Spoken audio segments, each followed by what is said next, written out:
Oh là là, est-ce que vous avez vu le monde dans les rues aujourd'hui? C'est la grève, ça c'est, moi je vous le dis, c'est les scénaristes et les fans de comics qui protestent contre la loi d'Anel Didio qui les obligera à produire et à acheter 2 fois plus de comics dans le mois. Mais où va le monde? La dernière fois qu'on avait vu autant de monde dans les rues, c'était pour protester contre la loi sur le mariage de Joel Quesada et El Mephisto. C'était un vrai bordel. Bref, ici, pas de grève, pas de service minimum, on est là et on est toujours à fond. En même temps, je peux que m'entendre bien avec le patron puisque le patron c'est moi. Et le salaire me convient puisque je suis pas payé. Bon. Tout de suite, c'est les news de la semaine. The Killing Continuity. Et oui, la continuité chez DC Comics fait encore parler d'elle, puisqu'il se pourrait bien que celle de Batgirl soit elle aussi en grève.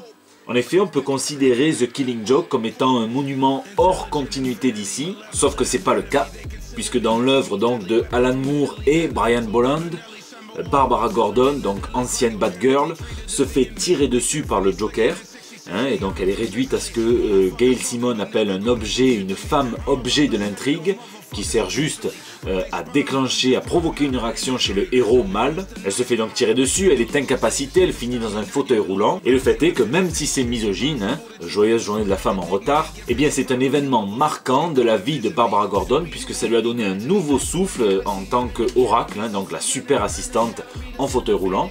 Et elle est restée dans les parages jusqu'au New 52, et là elle nous a fait ce qu'on appelle communément une Charles Xavier, assis debout. Donc elle a retrouvé l'usage de ses jambes, elle a retrouvé son costume de Batgirl, mais elle n'a pas perdu en revanche le souvenir de cette scène traumatisante avec le Joker. Et ça a créé de très grosses tensions chez DC. On se souvient de cette cover par Albuquerque, donc qui avait été commandée par le département marketing de DC Comics. On lui avait même demandé de forcer le trait. À la base, c'était pas aussi glauque, il n'y avait pas le flingue pointé vers la touche. Bon, il n'y avait pas le doigt sur la bouche, il n'y avait pas les larmes, le maquillage qui coule. Et on sait que ça a provoqué de grosses tensions avec le département des rédacteurs et des scénaristes de chez DC Comics qui ne voulaient pas de cette Barbara Gordon là. Et là dans les derniers numéros c'est très clair, puisque dans le Batgirl numéro 49 par Brendan Fletcher, Cameron Stewart et Babs Starr, eh bien je vous dis pas comment parce que ça serait spoilé, mais on apprend que cette scène de The Killing Joke n'a simplement pas vraiment existé.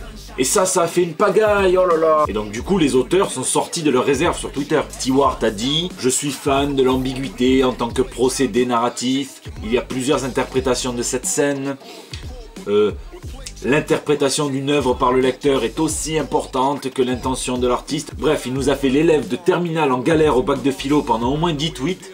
Tout ça pour nous dire qu'on pouvait choisir si oui ou non DC allait chier sur l'un de ces éléments de continuité les plus polémiques. Et de toute façon, on s'en tape complètement après tout de sa justification, puisque le nouveau destin de la nouvelle Barbara Gordon est entre les mains de l'équipe de Rebirth.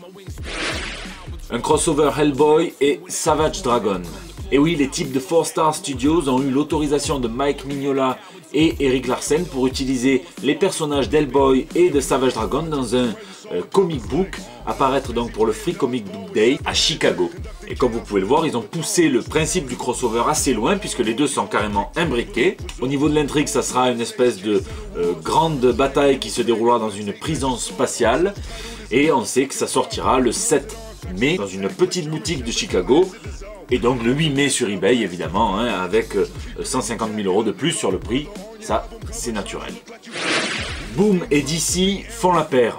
On continue avec un autre crossover puisque DC Comics va faire équipe avec Boom Studio à l'occasion donc d'une mini-série en 6 épisodes réunissant Lumberjanes et Gotham Academy. Donc ça sera écrit par China Cluxton Forrest et illustré par Rosemary Valero O'Connell.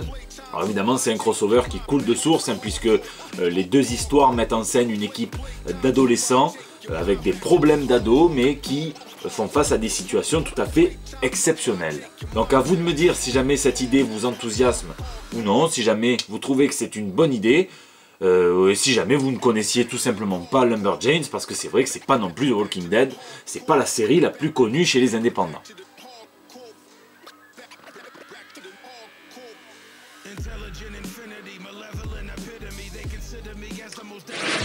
RIP Paul Ryan.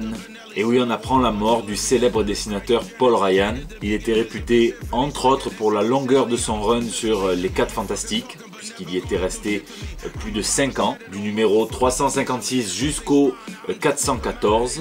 Et c'est quand même fou de se dire maintenant que quelqu'un peut rester aussi longtemps sur un titre. Il a notamment illustré le Spider-Man Annual numéro 21, mettant en scène le mariage entre Peter Parker et Mary Jane Watson.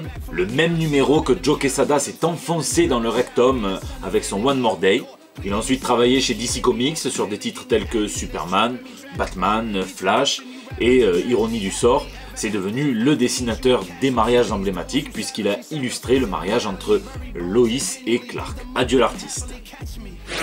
C'est la fin de ce JT Comics, j'espère qu'il vous a plu. N'oubliez pas que vous pouvez me laisser vos petits messages dans la bannière, sur Facebook, sur Twitter, sur YouTube. N'oubliez pas que vous pouvez aussi réagir. J'essaye de répondre à tous vos commentaires et ça me fait plaisir quand vous m'en laissez. Je ne peux pas m'empêcher de partir en vous laissant en compagnie de cette première photo officielle du Punisher en costume. Oui, je sais, il y a Elektra et Daredevil aussi, mais on va parler du Punisher. Avec la première image du vrai crâne qu'il aura dans la série. Et j'approuve à 100%, c'est kiffant.